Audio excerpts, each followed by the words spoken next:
Abra sua Bíblia no livro de Gênesis, o primeiro livro da Bíblia, no capítulo 13.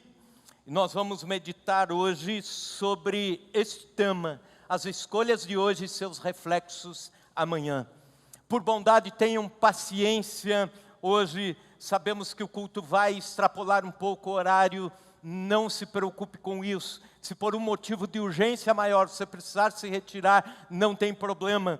Mas ainda teremos ao final a ceia do Senhor. E eu não poderia deixar de pregar a palavra de Deus. Todos nós sabemos que a pregação da palavra de Deus é uma coluna vertebral no culto cristão.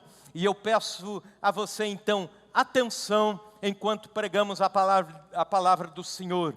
Gênesis 13, versículos 7 indo até o 13, e permaneça com a sua Bíblia aberta.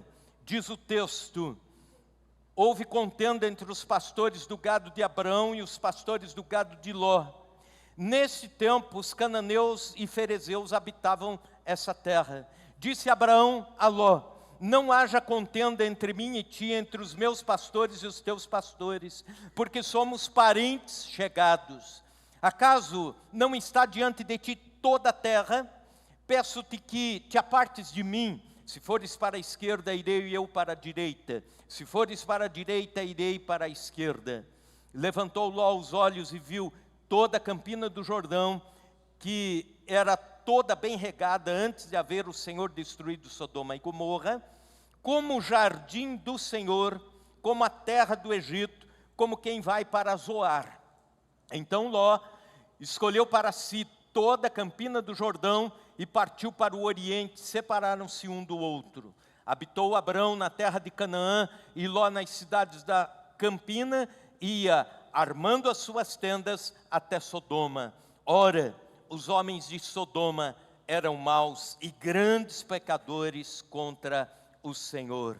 Deus amado, que a Tua palavra pregada em nosso meio hoje venha trazer nova vida, novos planos, novos comportamentos entre nós. E que saiamos, Senhor, daqui tocados por Ti, ministrados pelo Senhor, a ponto de transformar aquilo que ouvimos em prática. Senhor, que o Teu Espírito Santo nos leve a isso. Senhor, que nossos corações sejam quebrantados na Tua presença, através daquilo que ouvimos, não do homem, do ser humano.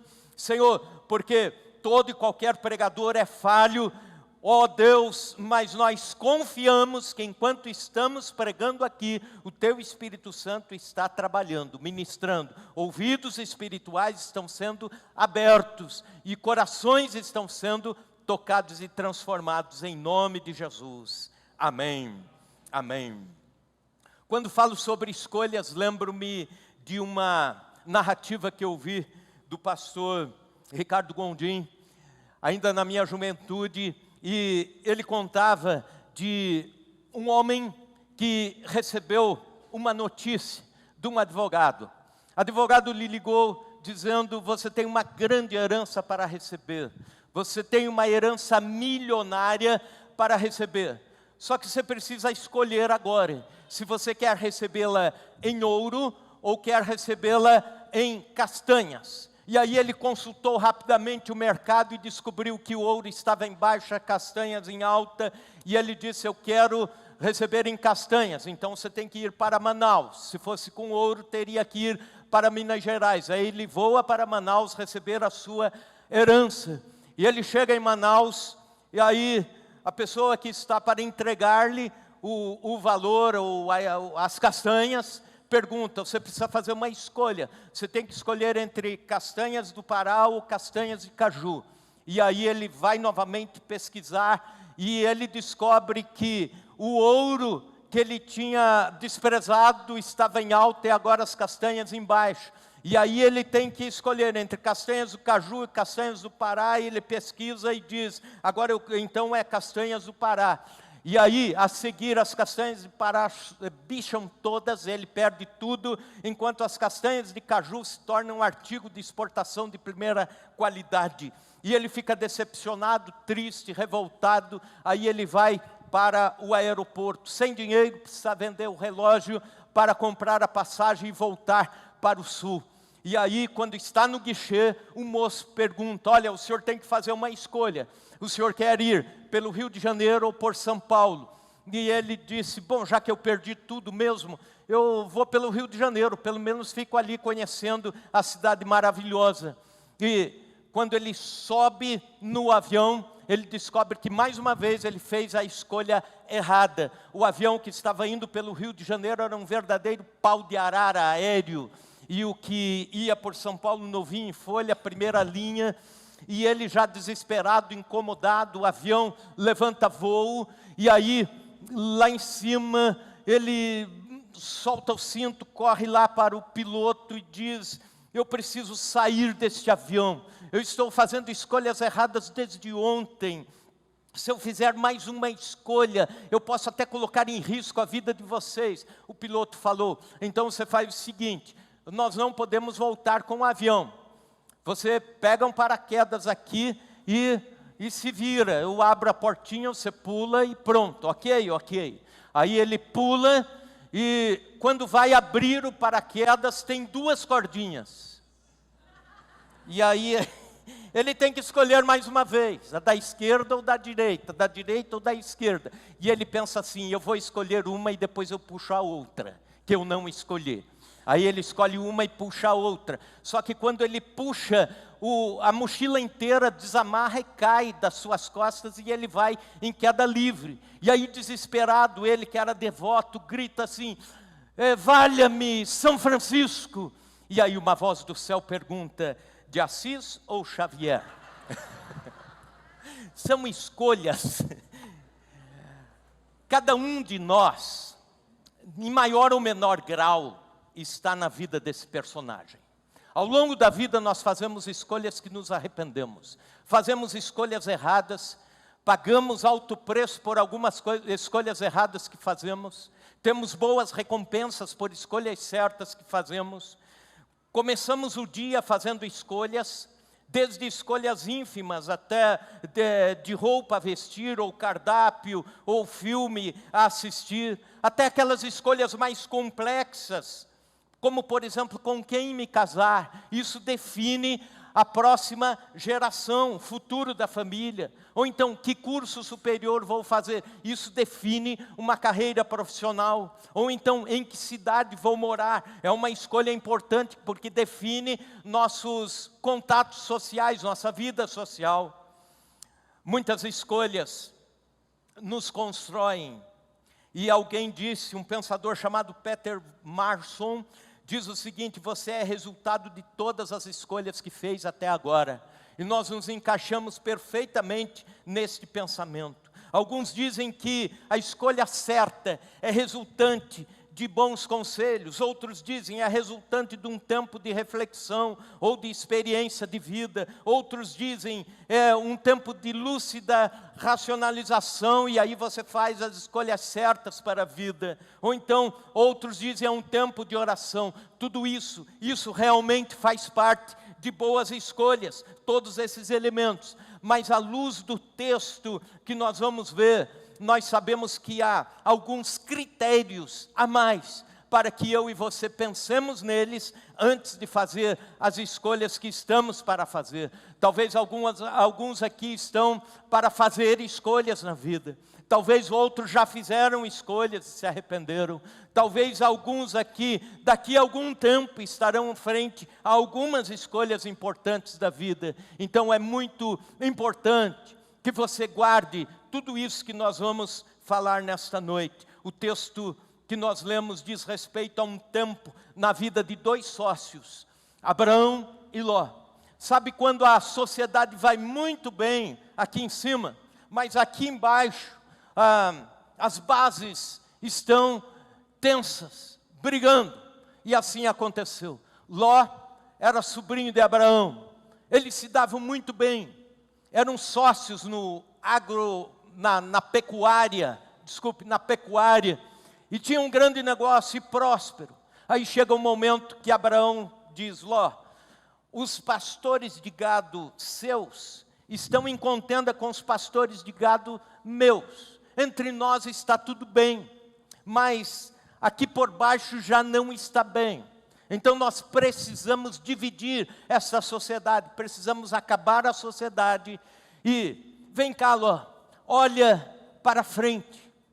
E se você escolher ir para a direita, eu vou para a esquerda. Se você escolher a esquerda, eu vou para a direita. É interessante que Abraão tinha a primazia da escolha, ele era o mais velho. No entanto, ele passa essa bola para o seu sobrinho Ló, e diz: Ló, você escolhe, mesmo sendo mais novo, escolha. E diz a Bíblia que Ló olhou para o oriente, as campinas férteis, bonitas, diz a Bíblia, parecidas com o jardim do Éden.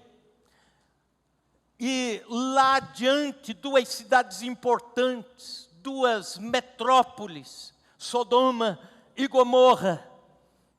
E ele disse: é para cá que eu vou, tio. E aí sobrou para Abraão o outro lado, que eram os pedregais de Manre.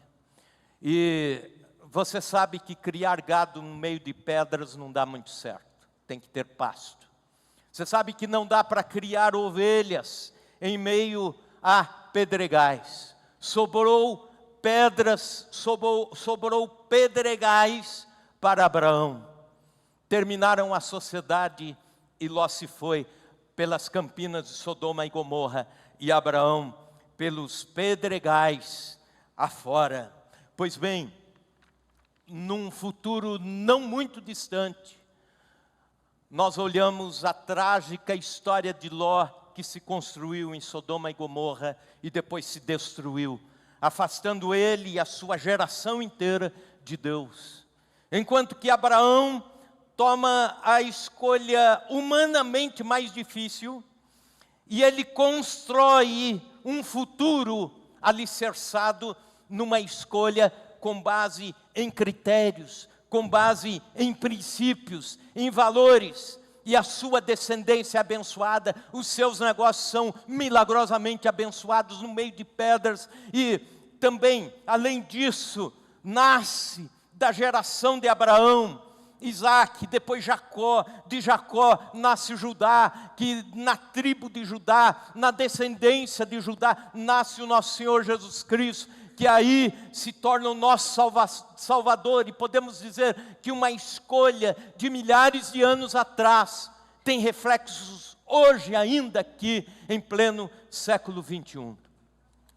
Primeiro critério, o critério ético, escolha fazer aquilo que me aproxima, escolho fazer aquilo que me aproxima ou me afasta do pecado. Existem escolhas que nos aproximam de Sodoma e Gomorra, existem escolhas que nos afastam do pecado. A escolha de Ló lhe aproximou das planícies, como eu te falei, de planícies férteis, convidativas, mas que iam para Sodoma e Gomorra, mas também fatalmente o aproximou do pecado, porque em Sodoma e Gomorra Ló se envolveu com os piores pecados da perversidade do ser humano naquelas cercanias. Algumas decisões nos aproximam do pecado, algumas decisões aproximam pessoas e expõem ao pecado.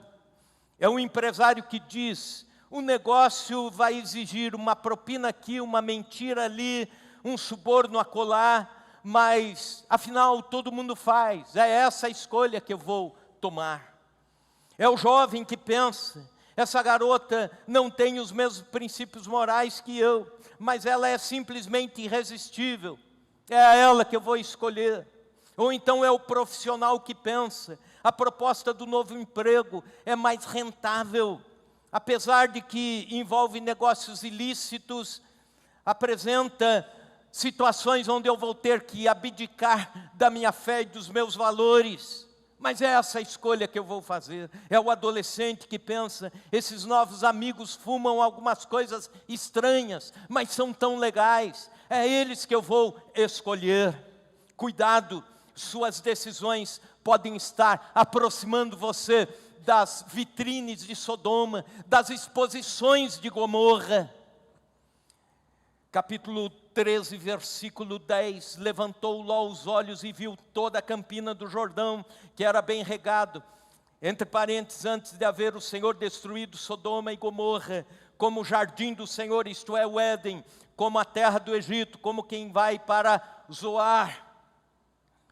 A decisão tomada a partir do estereótipo, a partir da lógica estética, a partir de uma ilusão, pode levar alguém a se embrenhar cada vez mais no abismo do pecado, pode levar alguém cada vez mais para o fundo do poço espiritualmente. Os olhos de Ló se embriagaram com a planície, se embriagaram com a beleza, com a estética e, por fim, com as cidades que estavam lá do outro lado.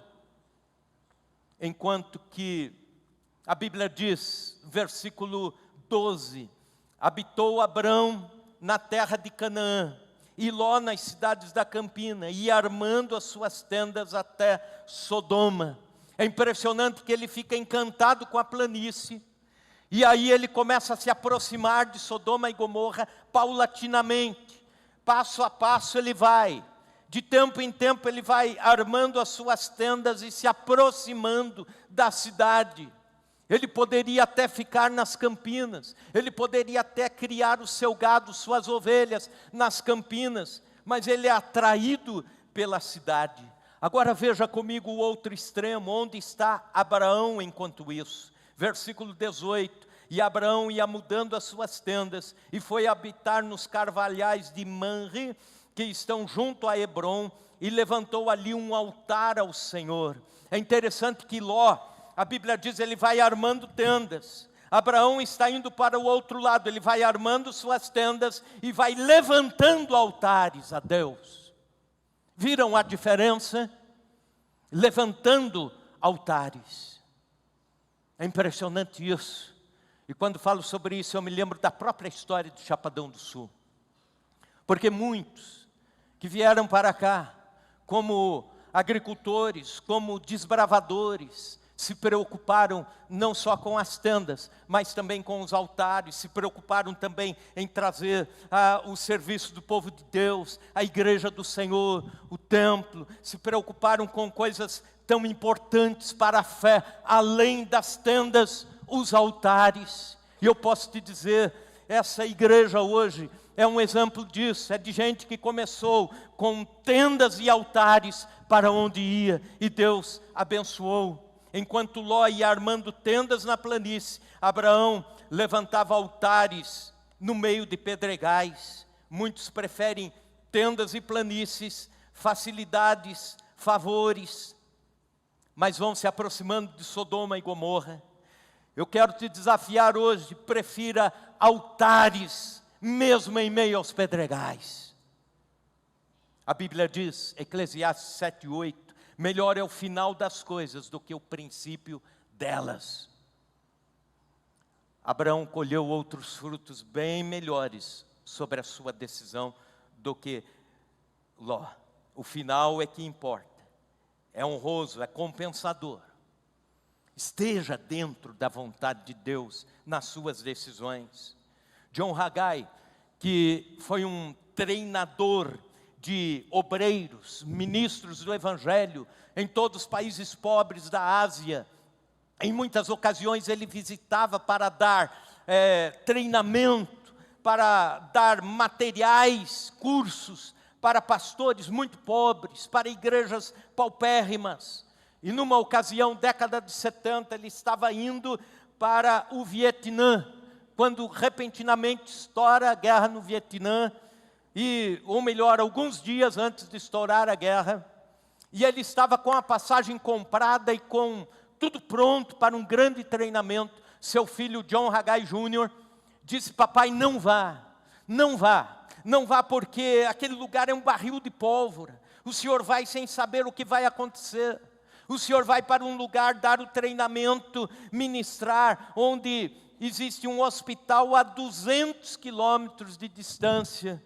E o John Haggai muito calmamente respondeu dizendo: eu prefiro estar num lugar perigoso, um barril de pólvora, a 200 quilômetros do primeiro hospital, do que estar aqui na nossa cidade, ao lado do melhor hospital, fora da vontade de Deus aqui, mas prefiro estar dentro da vontade de Deus aqui.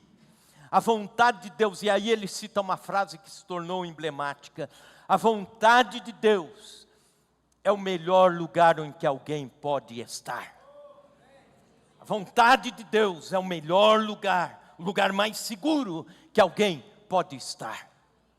Segundo critério, o critério relacional, a escolha a fazer, me envolve com boas ou más companhias. Veja comigo o versículo 13. Ora, os homens de Sodoma eram maus e grandes pecadores contra o Senhor. A expressão grandes pecadores no hebraico é o chamado superlativo. Em outras palavras, não há no português uma palavra que nos leve a entender o quanto esses homens eram maus e perversos. Não haveria em nossa língua algo que definisse a maldade desses homens. A escolha de Ló lhe aproximou de pessoas profanas, devassas, perversas, avessas aos princípios de Deus, aos valores de Deus. Aproximamo-nos sim de pessoas assim quando vamos para influenciar, para evangelizar, para pregar o Evangelho, para trazê-las ao Evangelho, para mostrar Cristo em nossa vida. Isso é um parêntese que faço, porque precisamos ser assim, sal fora do saleiro. Precisamos ser cartas abertas para este mundo, mas não foi o caso de Ló. Ló se aproximou para o convívio inconsequente com uma sociedade corrompida. Ló se aproximou se tornando cúmplice do comportamento daqueles homens. Há um dito popular que enuncia: digas com quem tu andas e eu direi quem tu és. Enquanto isso, veja as amizades de Abraão. Veja comigo, ele é visitado por um sacerdote chamado Melquisedeque. E esse Melquisedeque traz o céu para a terra enquanto está conversando com Abraão. Que grande companhia! Abraão, no outro lado, recebe por 4 vezes a visita de anjos de Deus na sua vida, no meio dos pedregais. Anjos do Senhor almoçaram com ele, Gênesis 18, lá na terra das escolhas de Abraão. Veja comigo o capítulo 14, versículos 18 a 20. Melquisedeque, rei de Salém, trouxe pão e vinho, era sacerdote do Deus Altíssimo. Abençoou ele a Abraão e disse: bendito seja Abraão pelo Deus Altíssimo que possui o céu e a terra. E bendito seja o Deus Altíssimo que entregou os teus adversários nas tuas mãos. Que palavra maravilhosa de alguém que é a companhia de Abraão. Mesmo que más companhias possam significar riqueza, influência, cuidado. Escolha os relacionamentos que Abraão escolheu e não os que Ló escolheu. A escolha a fazer me envolve com boas ou más companhias. Esse é um critério. O terceiro critério, espiritual, a escolha a fazer me torna sensível à voz de Deus ou insensível à voz de Deus. Veja comigo, capítulo 19, versículos 14 a 16. Então saiu Ló e falou aos seus genros e aos que estavam para casar com suas filhas e disse: levantai-vos, saí desse lugar, porque o Senhor há de destruir a cidade. Acharam, porém, que ele gracejava com eles. Ao amanhecer, apertaram os anjos com Ló, dizendo: levanta-te, toma tua mulher, tuas filhas e os que se encontram contigo, para que não pereças no castigo da cidade. Como, porém, se demorasse, pegaram-lhe os homens pela mão, a ele, a sua mulher, suas filhas, isto é, os anjos pegaram, e sendo-lhe o Senhor misericordioso, o tiraram e o puseram fora da cidade. Deus resolve destruir Sodoma e Gomorra por causa do pecado de ambas as cidades. Mas acontece que quando Deus anuncia isso a Ló, quando Deus anuncia isso à família de Ló, Ló está com os ouvidos fechados, está com os olhos encantados pela beleza, pelos prazeres de Sodoma e Gomorra. E alguém assim se torna tardio em ouvir Deus, se torna tardio em ouvir e atender a voz de Deus. Os ouvidos espirituais se fecharam, o discernimento espiritual se apagou, as escolhas erradas podem apagar a paixão de um crente por Jesus, as escolhas erradas podem extinguir a ação do Espírito Santo na vida de alguém, as escolhas erradas podem esfriar a sua fé, as escolhas erradas podem aniquilar a sua comunhão com Deus. Ló tornou-se frio e apático para com Deus da sua vida, o Deus do seu tio, o Deus da sua mocidade. Enquanto isso, observe como está a vida espiritual de Abraão. Veja comigo como está o patriarca.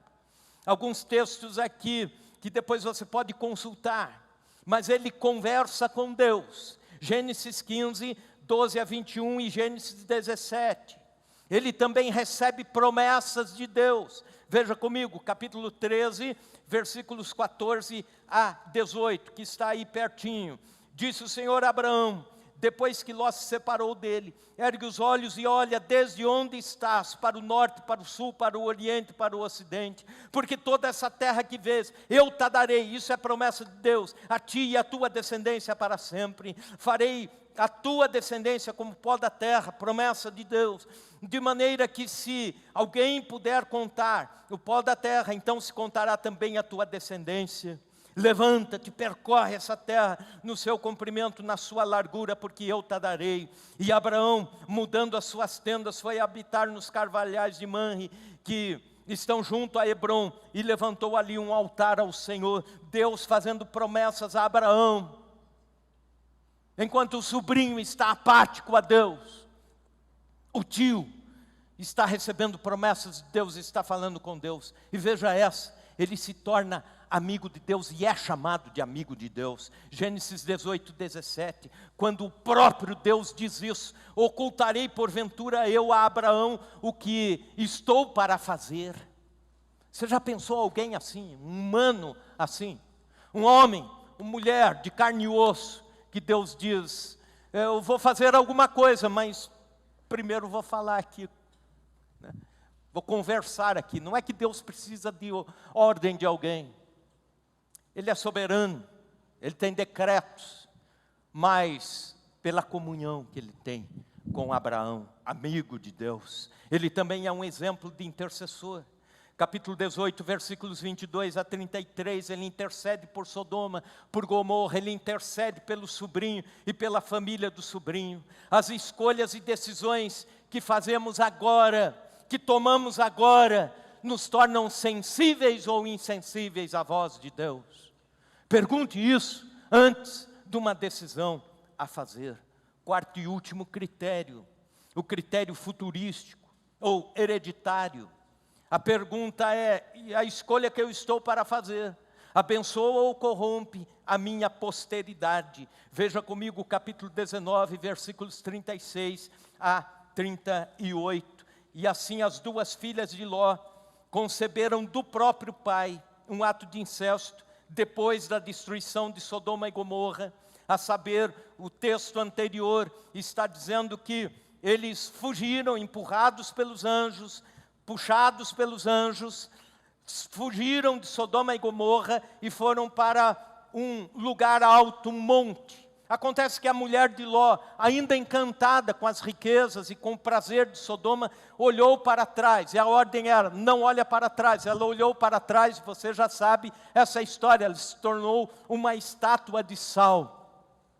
E aí está Ló e as duas filhas, e uma diz à outra: nós precisamos suscitar descendência para o nosso pai, e agora, se nós morrermos e ele morrer, acabou a família, acabou o nome. Então embebedaram Ló, e a filha mais velha teve um filho de Abraão, ou melhor, de Ló, desculpe, E depois, na noite seguinte, a mesma coisa. E aí, a mais nova teve um filho, Moabe e Amon. O pai dos moabitas e depois o pai dos amonitas. Povos que se tornaram uma pedra no sapato de Israel depois. Eram gerações que vinham de um ato pecaminoso, de uma escolha feita lá atrás. Em contrapartida, veja como está a escolha de Abraão nessa altura, e o que Deus está falando sobre a descendência de Abraão, sobre as gerações de Abraão. Dê uma espiada comigo, Gênesis 17, 3 a 8. Quando atingiu Abraão a idade de 99 anos, apareceu-lhe o anjo e disse: eu sou o Senhor, Deus Todo-Poderoso, anda na minha presença e sê perfeito. Farei uma aliança entre ti e te multiplicarei extraordinariamente. Falando a um homem de 99 anos, uma esposa estéril, e dizendo: eu vou multiplicar a tua descendência. Prostrou-se Abraão, rosto em terra, e Deus lhe falou: quanto a mim está contigo a minha aliança, serás pai de numerosas nações. Veja a seguir, Abraão já não será teu nome, e sim Abraão, com um a mais, que quer dizer pai de numerosas nações. Te constituí assim, far-te-ei fecundo extraordinariamente, de ti farei nações, os reis procederão de ti, estabelecerei a minha aliança entre mim e ti, e a tua descendência no decurso das suas gerações, aliança perpétua para ser o teu Deus e da tua descendência. Dar-te-ei a tua descendência a terra das tuas peregrinações, toda a terra de Canaã, em possessão perpétua, e serei o seu Deus. Viram a diferença? As gerações de Ló e as gerações de Abraão, seus filhos, netos e bisnetos, e talvez tataranetos e assim por diante, podem ser convertidos a Cristo ou não, servirem a Cristo ou não, a partir de escolhas que você está fazendo hoje, está fazendo por este tempo. Gente que faz escolhas avessas a Deus, não é somente o problema dele, por vezes por uma questão de ego, por uma questão de imediatismo, e não é a escolha que você faz naquele momento apenas. As suas gerações serão influenciadas por essa escolha. Isso inclusive cientificamente provado. Eu cito aqui um estudo que foi feito com 2 homens norte-americanos no tempo da colonização, Max Jukes e Jonathan Edwards.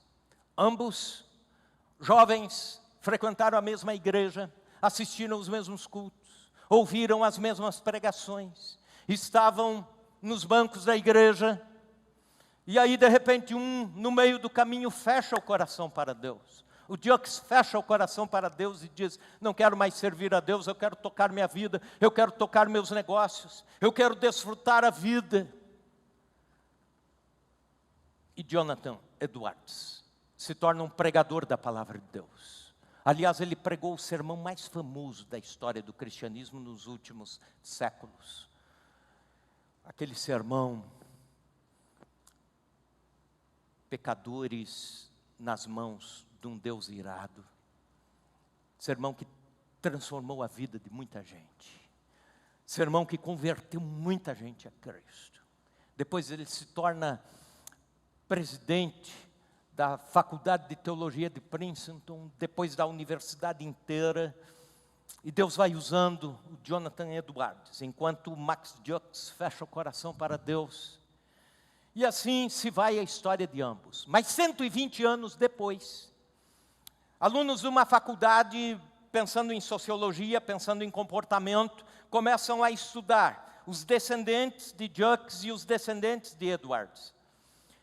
120 anos depois, descobriram que Jukes tinha mais ou menos 1.200 descendentes, que conseguiram catalogar, encontrar pelo menos.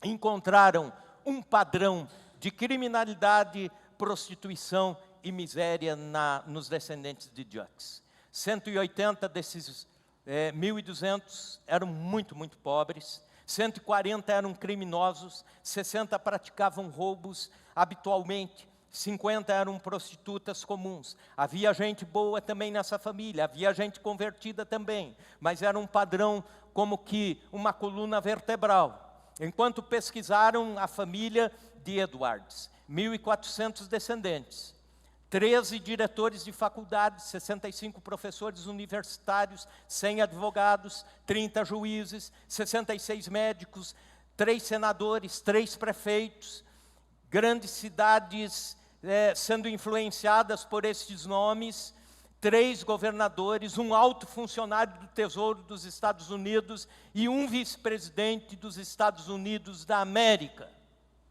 As decisões, 120 anos depois, são avaliadas.